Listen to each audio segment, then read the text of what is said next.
In Evergreen Secondary School, we want our students to learn the things that matter to Singapore, and National Service is a very important institution to make Singapore a successful nation.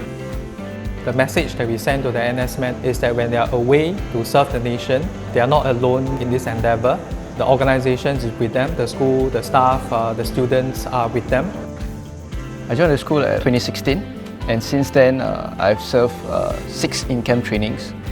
I'm very blessed and fortunate that in my school, my colleagues are very supportive. My department teachers will actually cover for my lessons. That assurance gives us a peace of mind when we are away for our trainings. Every year, we hold our rededication ceremony for the National Servicemen. We recognize the personnel's work and their contributions.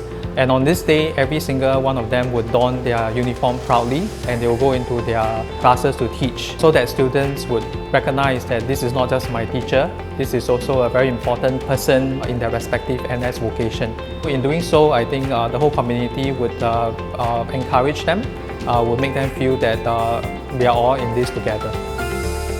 One of the things that we did in the past few years was to encourage our National Servicemen to build themselves up.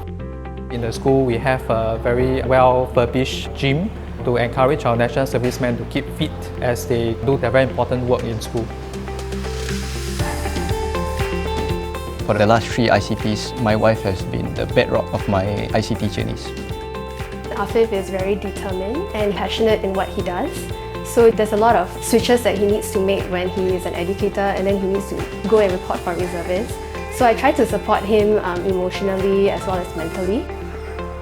My advice for wives who have husbands going to serve the nation is to understand how important their role is and how in us being supportive and more understanding, we can help in keeping Singapore safe as a whole.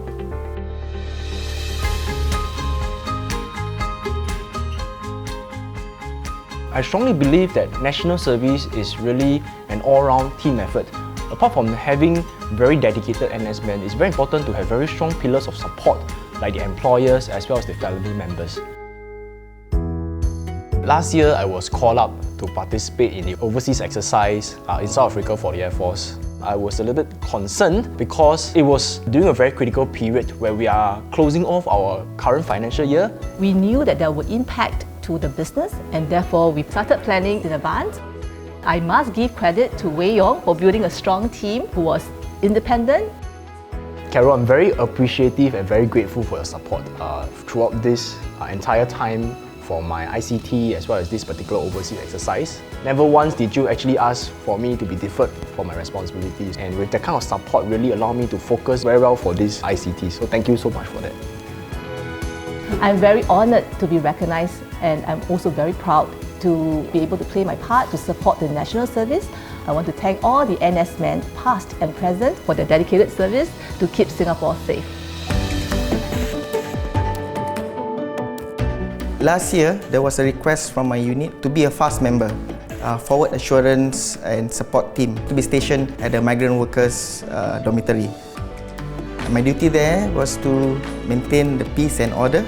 I felt that I needed to do my part, and so I approached Mr. Irman. So without hesitant, he actually asked me to go for it, and he supported me all the way. Being an NSman myself, previously, I passionately champion such duties. Basically, I just tell him to be fully committed during his deployment and not to worry about work because I will be there to provide the backup and support. I've been away from office for 1 month, but Mr. Irman, he would contact me every day, not to talk about the work in the office, but just to check on me, and he never failed to remind me to be safe, to stay safe. I feel very proud to have an understanding superior like Mr. Irman, who had shown his continuous support throughout my NS journey. His professional ethics and his concerns over my well-being, my welfare, motivates me to perform better at work and most importantly when fulfilling my NS obligations. So I thank you, Mr. Irman.